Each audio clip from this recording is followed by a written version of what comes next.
Hey all, let's see about infix, prefix and postfix notations. Firstly, let's see about infix notation. In infix notation, the operators are written in between their operands. Example A plus B, where plus is an operator between those two operands. In prefix notation, the operators are written before the operands. For example, plus AB, where plus is an operator and AB is an operand. The prefix notation is also known as paroles notation. In postfix notation, the operators are written after their operands.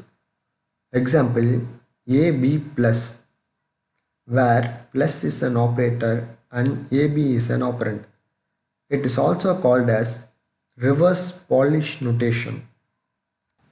And finally, thanks for watching the video and subscribe to my channel, which is totally free of cost.